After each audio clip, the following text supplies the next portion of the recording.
Está en sintonía con HCJB La Voz de los Andes, transmitiendo desde Quito, capital de la República del Ecuador, en la América del Sur.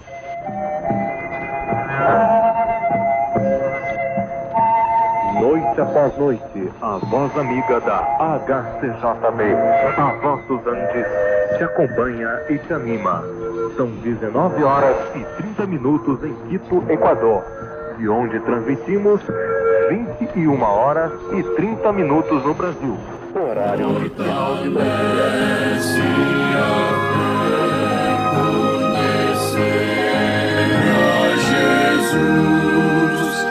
que nos fala através da palavra de Deus.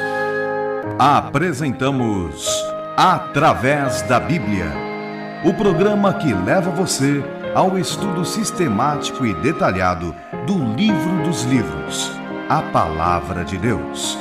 Estes estudos são de autoria do Dr. J. Werner Magui e apresentados pelo pastor Davi Nunes. Convidamos você, ouvinte, a acompanhar esta jornada através da Bíblia. Alô, amigo. Estamos voltando.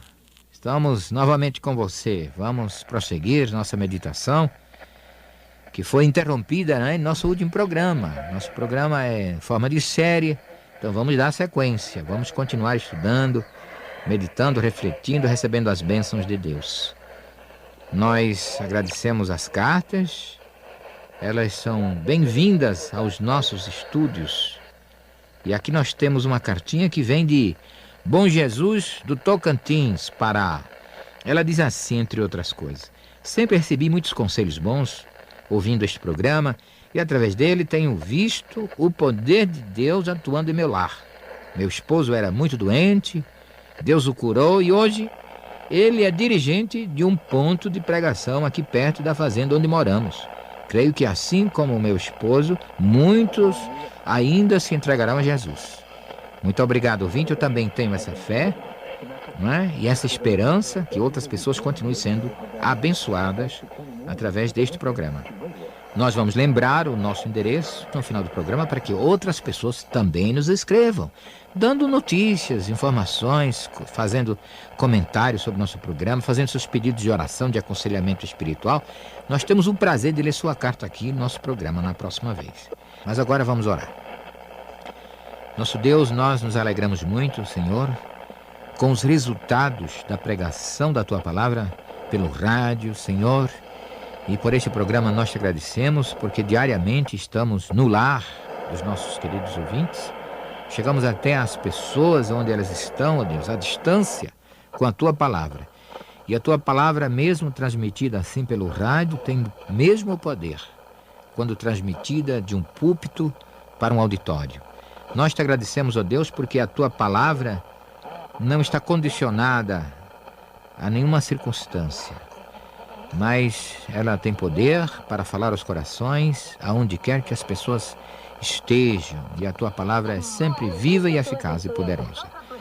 Continua, Senhor, falando a todos os nossos queridos ouvintes, Senhor, que a Tua Palavra possa levar conforto, esperança e salvação a todos os nossos ouvintes. Pois te pedimos em nome de Jesus. Amém. Fortalece a fé, conhecer nosso Deus.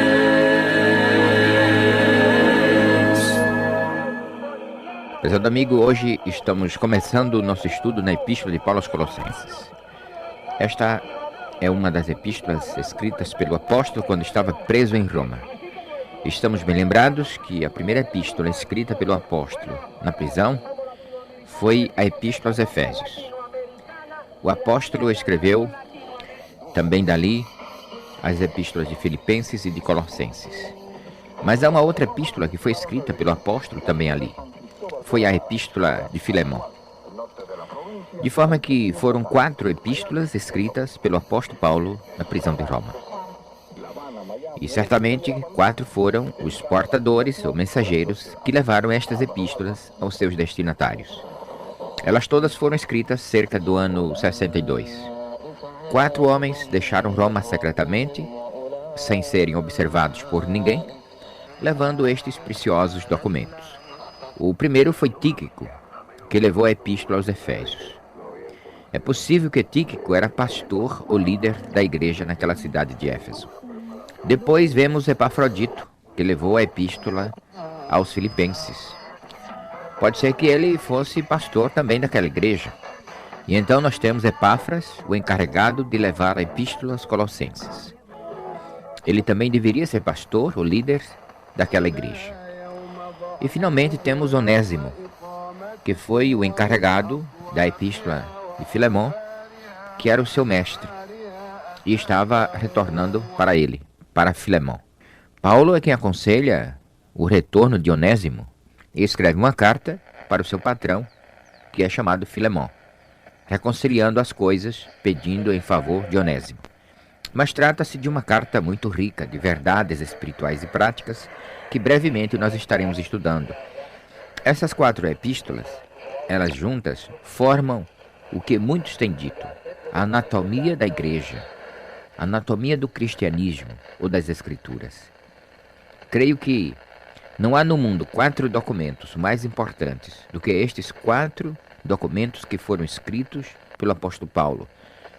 Creio que não há dinheiro no mundo que pudesse pagar ou que pudesse comprar estes escritos sagrados. Não podemos avaliá-los em termos de dinheiro, de dólar. O valor espiritual desses documentos não pode ser estimado em termos humanos. A cidade de Colossos, prezado amigo, encontra-se presentemente em ruínas.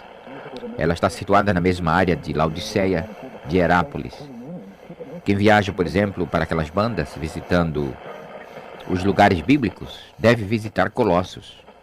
As ruínas da grande igreja estão por lá.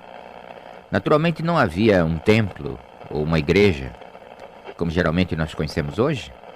Pode ser que a igreja se reunisse numa casa, como era o caso da igreja na casa de Filemão.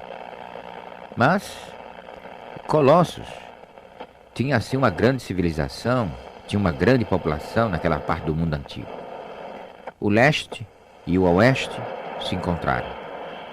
Foi aqui exatamente onde o Império Romano tentou dominar o leste, procurando subjugá-lo. E foi Colossos, uma cidade muito grande, como Laodiceia e também Filadélfia, e Sardes, e Tiatira e Pérgamo. Foram grandes cidades que se colocaram assim contra a invasão do Império. No tempo do apóstolo Paulo, esse período de invasão já havia terminado. O Império Romano, naquele tempo, já era senhor do mundo.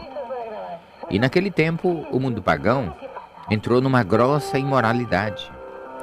A cidade de Colossos era típica dos nossos grandes centros urbanos, das nossas grandes cidades hoje. De acordo com os escritos, o apóstolo Paulo nunca esteve pessoalmente naquela cidade. Paulo deve ter estado assim no norte de Colossos, mas ele aparentemente nunca esteve dentro dos portões de Frígia.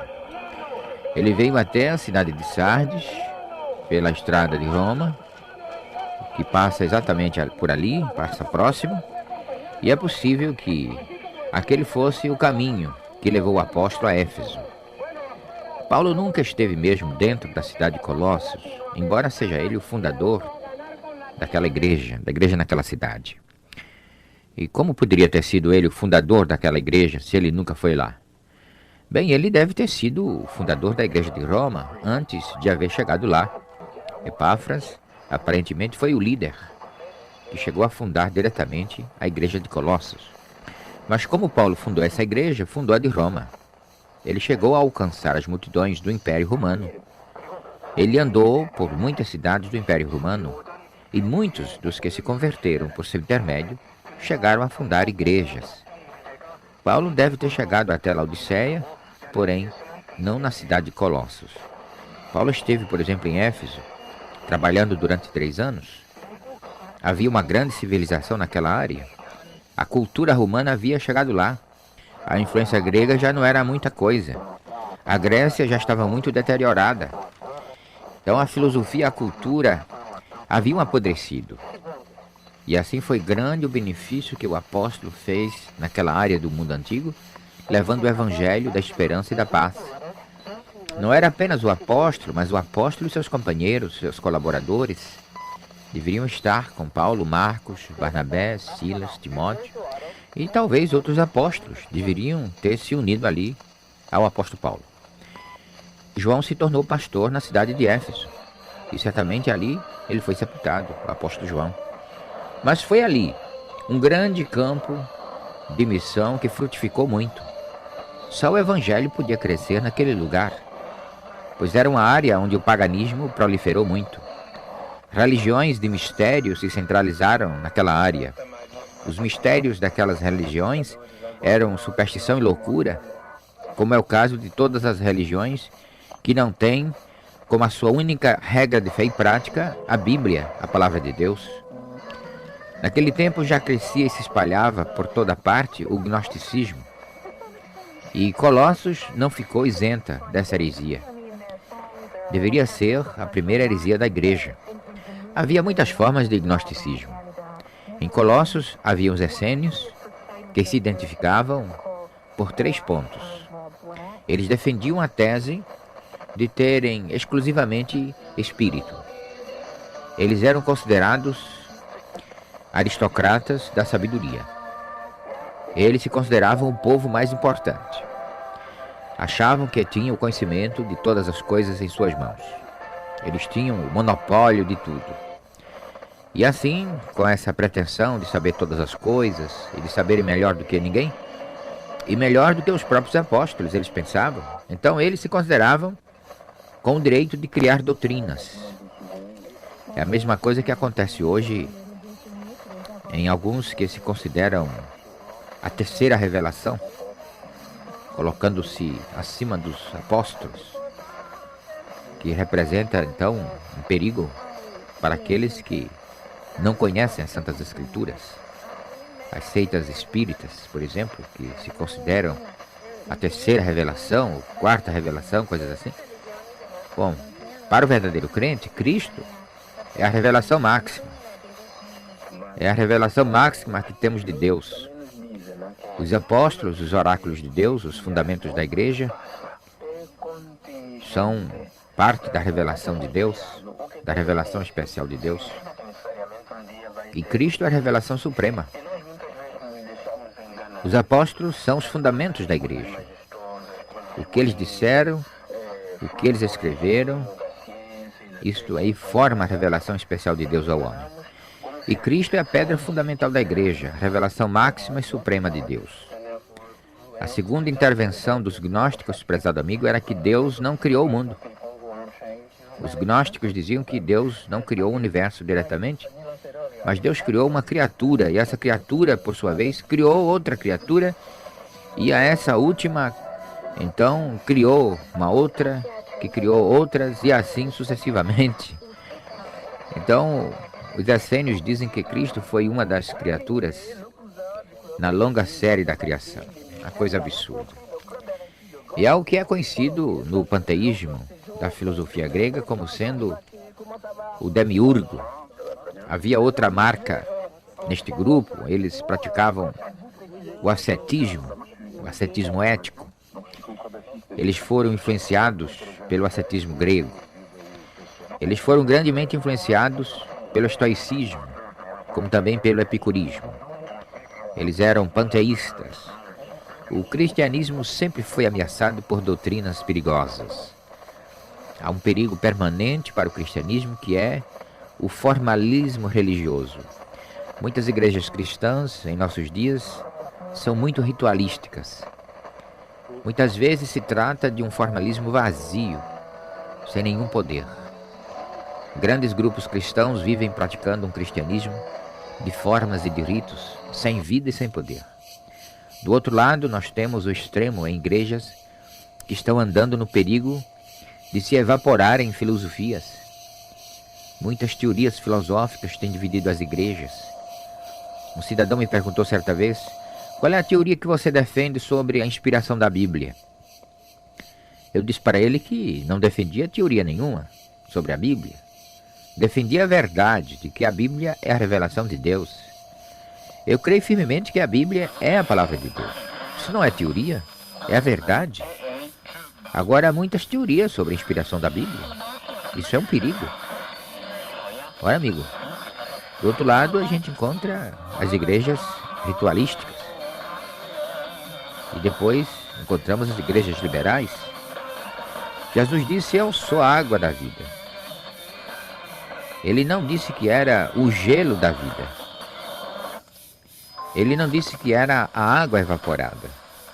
O ritualismo é muito bonito. Muita gente acha formalismo e ritualismo muito bonito. Mas isso é gelo.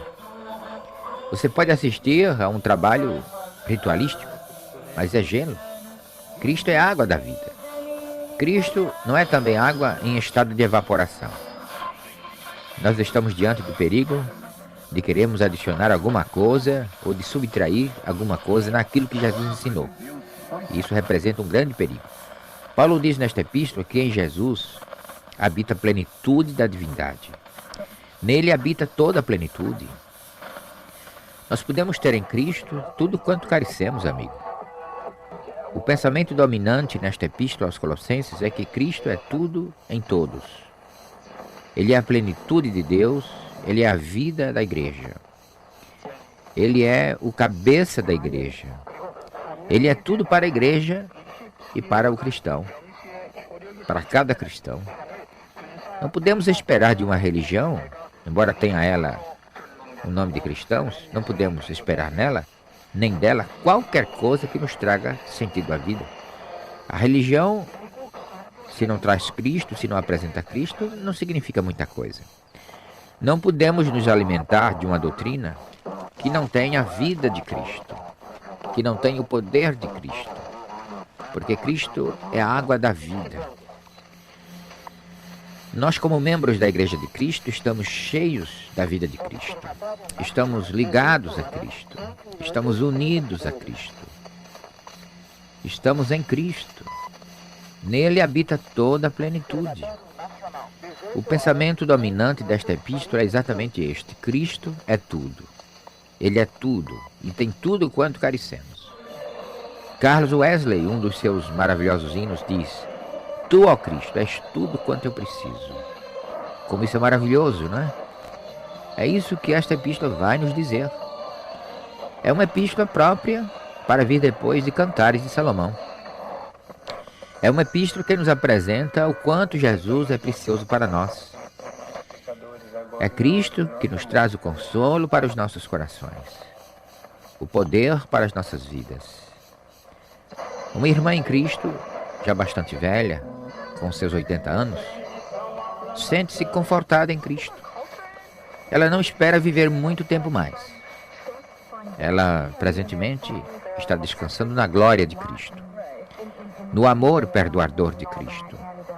Ela não se sente confortada em ritualismo. Ela não tem prazer em teorias ou doutrinas vazias. Ela descansa apenas em Cristo. Há muita gente frequentando também esses cultos, onde há formalismo, ou do outro lado, onde há liberalismo e teorias, com o coração profundamente sedento e carente. Para essa gente, o que serve mesmo é Jesus Cristo e a sua plenitude. Há certos momentos da vida da gente, quando descobrimos que ritualismo e teoria não servem. Não precisamos de movimentos ritualísticos, nem de teorias. Nós carecemos da Bíblia, da Palavra de Deus. Não temos de viver ouvindo discursos sobre a inspiração da Bíblia. Precisamos crer na Bíblia, nas verdades da Bíblia, nos ensinos da Bíblia. Muitos que são chamados intelectuais não estão crendo na Bíblia, lamentavelmente. Estão acima da Bíblia, pois é assim que eles se consideram. Um homem que sempre amou a Bíblia faz um curso superior ou estuda em alguma universidade e depois passa a descrer da Bíblia. É porque se considera acima da Bíblia. A pretensão do homem não tem limites.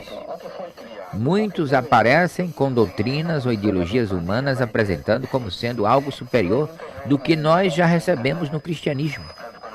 superior até mesmo ao próprio Cristo, pois a Bíblia é a revelação de Cristo, fala sobre Cristo. Pois bem, muitos aparecem por aí com seitas, em nome de seitas ou de religiões, colocando doutrinas que consideram acima de Cristo, acima da Bíblia, uma outra revelação, uma terceira ou quarta revelação, algo assim. É um absurdo, mas é o que acontece. Não há limite para as pretensões dos homens. Agora, amigo, essa epístola de Paulo aos Colossenses é dividida, como todas as demais epístolas de Paulo, em duas partes. Na parte doutrinária e na parte prática. Tem a seção doutrinária e a seção prática. Na parte doutrinária, nós temos os 2 primeiros capítulos. Nós lemos nesta seção que Cristo é a plenitude de Deus. Em Cristo nós encontramos a plenitude. Na parte prática, nós encontramos Cristo em plenitude na vida dos crentes. É a vida de Deus sendo derramada sobre os crentes por meio de Cristo. Nós precisamos do perfume de Cristo. E nós precisamos também quebrar vidros de alabastro para ungir a Cristo. Naturalmente, isso não pode ser feito literalmente, mas em nossas vidas deve haver o bom perfume de Cristo. Nós temos aqui os 2 primeiros versículos do capítulo 1 de Colossenses, onde lemos: Paulo, apóstolo de Cristo Jesus, por vontade de Deus, e o irmão Timóteo, aos santos e fiéis irmãos em Cristo que se encontram em Colossos, graça e paz a vós outros, da parte de Deus nosso Pai. Esta introdução de Paulo é comum a quase todas as suas cartas. Mas mesmo assim não devemos passar sobre esta introdução, pois sempre o Espírito de Deus coloca algum elemento novo em cada introdução. Além do mais, nos lembramos de algumas verdades importantes que estas introduções nos ensinam. Paulo, prezado amigo, se introduz como sendo o apóstolo de Cristo. O apóstolo de Cristo Jesus. Não era ele qualquer apóstolo. O apóstolo de Cristo tinha marcas características. Tinha uma identidade diferente. Ele não podia ser confundido com qualquer outro tipo de apóstolo. A palavra apóstolo quer dizer enviado. Paulo era o enviado de Cristo. Não era o enviado de Gamaliel, não era o enviado de Moisés, nem do sumo sacerdote, nem de Herodes, nem de César. Paulo era enviado de Cristo. E nenhum outro título poderia honrá-lo mais. Certamente, estes outros líderes e personagens religiosos e políticos tinham também os seus enviados, seus apóstolos. Porém, Paulo era um apóstolo diferente de qualquer outro. Era o apóstolo de Cristo. O apóstolo de Cristo é enviado com uma mensagem. Muitos mensageiros de Herodes, de César, eram enviados com uma mensagem também, com uma mensagem de morte. Paulo levava a mensagem de vida. Era o homem enviado com uma mensagem de salvação e de perdão. Levava ele para toda parte uma mensagem de amor, uma mensagem de poder transformador. Era a mensagem da salvação. Mas o apóstolo de Cristo não somente era enviado com uma mensagem, era também enviado com uma motivação. Paulo era o apóstolo motivado pelo amor. Sou constrangido pelo amor, disse ele. O apóstolo Paulo viajava os 4 cantos do mundo, levando a mensagem da salvação, motivado por amor às almas.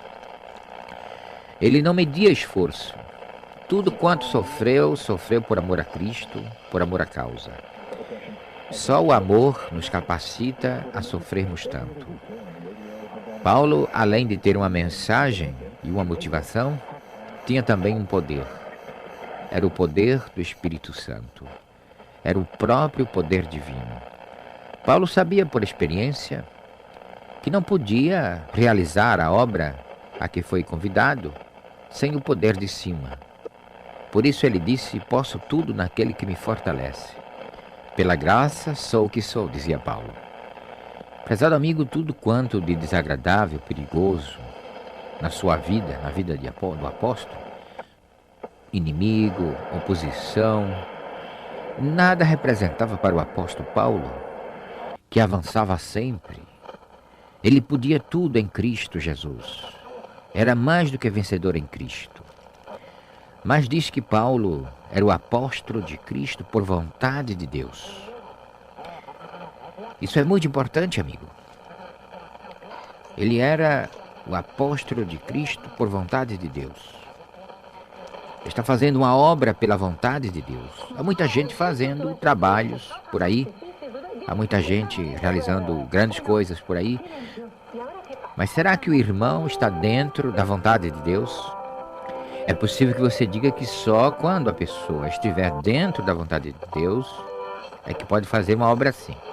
Não, não é verdade.